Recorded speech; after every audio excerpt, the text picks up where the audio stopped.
ఈ రోజే డౌన్లోడ్ చేయండి. మీ ఫేవరెట్ షోస్ చూడండి. నేను సొంతంగా నా కాళ్ల మీద నేను నిలబడాలనుకుంటున్నాను. మా వదిన్ని అడిగితే నాకు వెంటనే జాబ్ ఇప్పిస్తుంది. కానీ వాళ్ళ అండ లేకుండా కూడా నేను నిలబడగలనని వాళ్ళకి ప్రూవ్ చేయాలనుకుంటున్నా. అందుకే జాబ్ అడుగుతున్నా. మన దేశానికి ఇండిపెండెన్స్ ఎప్పుడో వచ్చింది, నీకు ఇంకా రాలేదన్నమాట.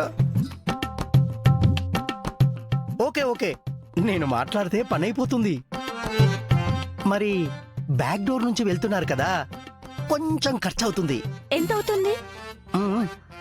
20 లక్షలు. ఆ డబ్బుల్ని బ్యాక్ డోర్ నుంచి వచ్చే వాళ్ళందరూ కట్టాలి. అప్పుడు డైరెక్ట్ గా ఒకటే ఇంటర్వ్యూ ఉంటుంది, అది కూడా మా వాళ్ళే చేస్తారు. వెంటనే జాబ్ ఇచ్చేస్తారు. మరీ 20 లక్షలేంటండి? అంత డబ్బులిచ్చే బదులు ఇంట్లోనే కూర్చోవచ్చు కదా. బ్రోయిన్లా, నీకు లాజిక్ అర్థం కావడం లేదు. నీకు జాబ్ వచ్చిందనుకో, నువ్వు మా కంపెనీ కట్టింది సంపాదించుకోవడానికి ఎంత టైం పడుతుంది చెప్పు? అలా ఆలోచించండి, తొందర ఏం లేదు, మీ ఇష్టం. Guys, let's go. Okay sir. ఒక్క నిమిషం బ్రదర్, డబ్బులు ఇస్తాం. ఎలా ఇవ్వాలి? ఒక అకౌంట్ నెంబర్ పంపిస్తాను, డబ్బులు అందులో వేసి టచ్ లో ఉండండి. ఓకే. ఇంకొక చిన్న రిక్వెస్ట్, ఈ విషయం మా ఇంట్లో ఎవరికి చెప్పకండి. జాబ్ వచ్చాక మేమే చెప్తాం. ఓకే ఓకే, బావగారు నన్ను ఆశీర్వదించండి. All the best, all the best.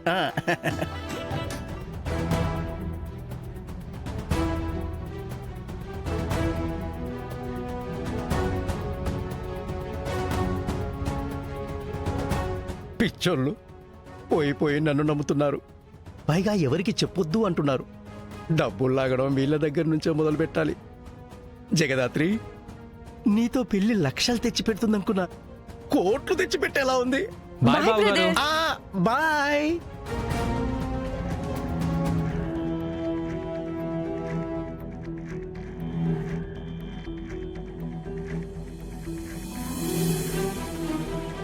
కాచి, నాకెందుకో డబ్బులిచ్చి జాబ్ తెచ్చుకోవడం రిస్క్ అనిపిస్తుంది. చూడు బుచి, ఈ ఇంట్లో మనకి మర్యాద రావాలంటే రిస్క్ చేయాల్సిందే. ఇంట్లో ఎవరి హెల్ప్ లేకుండా నువ్వు జాబ్ సంపాదించావనుకో, మా అక్క దృష్టిలో నీ లెవెల్ ఎంత పెరుగుతుందో తెలుసా? అవునులే, అప్పుడు నన్ను చూపించి మీ యువరాజ్ అన్నయ్యని కూడా తిడుతుంది. అప్పుడు మీ పెద్దమ్మ మొహం చూసి నవ్వుతా. ఇంటికి ఇల్లరికం వచ్చినప్పటి నుంచి పేరుతో కంటే పనికి మాలిన వాడా అని ఎక్కువ పిలిచింది. అందుకే మనమంటే ఏంటో చూపించడానికి దేవుడు మనకు ఒక అవకాశం ఇచ్చాడు. 20 లక్షలు అరేంజ్ చేసి ఆయన అకౌంట్కి పంపించేద్దాం. సరే పద. ఈ స్పీడ్లో వెళ్తే నిషికి శిక్ష పడ్డా కూడా మనం సాక్ష్యాల్ని సంపాదించలేము. మీరు సిటీలో ఉన్న అన్ని బ్లడ్ బ్యాంక్స్ ని వెతకడం వేస్ట్. ఫ్యాక్టరీకి యాక్సిడెంట్ జరిగిన ప్లేస్ కి కామన్ గా దగ్గరగా ఉన్న బ్లడ్ బ్యాంకులు ఏమైనా ఉన్నాయేమో ఒకసారి ట్రై చేయండి. పర్ఫెక్ట్. ఎక్కడెక్కడో వెతకడం కంటే ఇది చాలా బెటర్. ఇంద్రానికి ప్లాన్ చేయడానికి పెద్ద టైం లేదు కాబట్టి ఖచ్చితంగా దగ్గరలో ఏదో ఒక బ్లడ్ బ్యాంక్ ఉండే ఉంటుంది. ఓకే మ్యామ్, నేను కనుక్కొని మీకు అడ్రస్ పంపిస్తాను. ఓకే, మేము ఇంటికి వెళ్తున్నాం. ఇన్ఫర్మేషన్ రాగానే కాల్ చేయండి. Okay ma'am.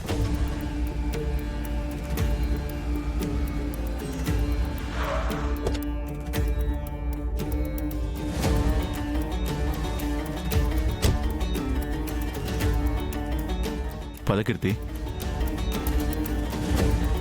Hi ma'am. Kishore, hi. Leave లో ఉన్నారని చెప్పారు. లీవ్లోనే ఉన్నాం మ్యామ్. మా వైఫ్ని పరిచయం చేద్దామని తీసుకొచ్చాను. ఐఎమ్ రియల్లీ సారీ కిషోర్, మీ పెళ్లికి రాలేకపోయాం. అక్క డెలివరీ ఉండింది కరెక్ట్గా అదే టైంకి. పర్వాలేదు సార్, టైం ఉంటే ఖచ్చితంగా వచ్చేవారని తెలీదా సార్? నా వైఫ్ కీర్తి. కీర్తి జేడు మ్యామ్, కేడి sir. Hi. Hi Keerthi, congratulations. Happy married life Kishore. Thank you sir. రండి కూర్చొని మాట్లాడుకుందాం. రండి రా. రండి కూర్చోండి. కూర్చోండి. కిషోర్, మీ వైఫ్ ని తీసుకుని ఫస్ట్ టైం ఆఫీస్కి వచ్చావు, మరి ఆఫీస్ టూర్ లాంటిది ప్లాన్ చేసావా? ఊరుకో రమ్య, జస్ట్ మ్యామ్కి చూపిద్దామని తీసుకొచ్చాను. ఇంకేంటి కీర్తి, మా కిషోర్ నిన్ను బాగానే చూసుకుంటున్నాడా? తనకు కొంచెం సిగ్గెక్కువ మ్యామ్.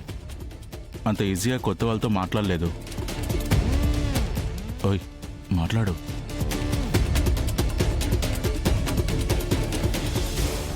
Sorry ma'am. అయ్యో పర్లేదు, ఇప్పుడే పెళ్ళైంది కదా, మనలో కలవడానికి కొంచెం టైం పడుతుంది. పార్టీ ఎప్పుడు ఎక్కడిస్తున్నావు కిషోర్? ఇంటికి లంచ్కి వచ్చానని మాత్రం చెప్పకండి సార్. ఏం లేదు, 4 days నేను కీర్తి హనీమూన్కి వెళ్తున్నాం. సో వచ్చాక ప్లాన్ చేద్దాం. హనీమూనా?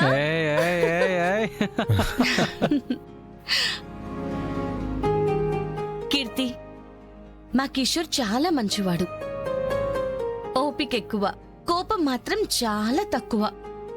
ఏ ప్రాబ్లం వచ్చినా కూడా ప్రాక్టికల్ గా ఆలోచిస్తాడు. ఎవరు ఏ తప్పు చేసినా సిచ్యువేషన్ ఏంటి అని ఆలోచిస్తాడు గాని మనిషి ఎలాంటి వాడు అని చూడ్డు. చాలా మంది క్రిమినల్స్ కి పనిప్పించి మరీ వాళ్ళను ఒక దారిలో పెట్టాడు. కిషోర్ లాంటి వాళ్ళు చాలా తక్కువగా ఉంటారు. నువ్వు మాత్రం చాలా లక్కీ. సరే మ్యామ్, ఇక మేము స్టార్ట్ అవుతాం. ఉమ్. హలో హలో, ఎక్కడికి? ఆఫీస్ ట్రెడిషన్ మర్చిపోయారా? కూర్చోండి. ఓ అవును కదా, అదెలా మర్చిపోయాం. అయ్యో మేడం, ఇప్పుడు అలాంటివి ఏం వద్దు మేడం. మా పెళ్ళయ్యాక కూడా వద్దనే చెప్పాం కిషోర్, నువ్వు విన్నావా? లేదు కదా. కిరణ్ నువ్వెళ్ళు. కీర్తి నువ్వైనా చెప్పు, ఇప్పుడు అవన్నీ వద్దని. అసలు తనకి మనం ఏం చేయబోతున్నామో తెలియాలి కదా. ఒకటే కూల్ డ్రింక్లో 2 స్ట్రాలు వేస్తారు, ఒకేసారి ఇద్దరం తాగాలి.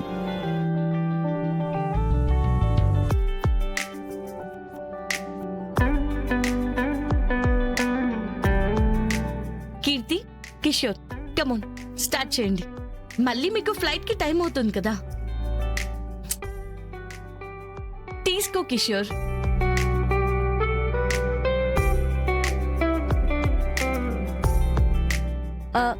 కీర్తి, మీరు కూడా తాగాలి.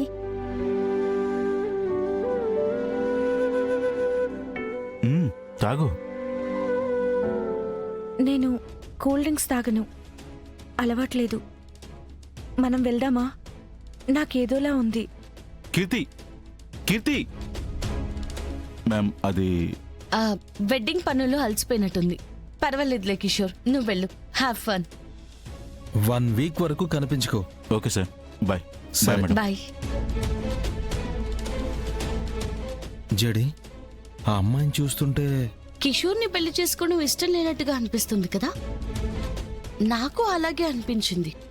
కానీ అమ్మాయికి ఇష్టం లేకుండా కిషోర్ పెళ్లి చేసుకునే మనిషి కాదు కదా. అయితే హెల్తే బాలేదేమో. హనీమూన్ కి వెళ్ళొచ్చాక ఒకసారి డిన్నర్ కి కలుద్దాం. అప్పుడు ఆ అమ్మాయితో మాట్లాడడానికి ట్రై చేస్తాను. ఓకే గైస్, అడ్రస్ కనుక్కొని ఫోన్ చేయండి. Okay sir. Okay sir.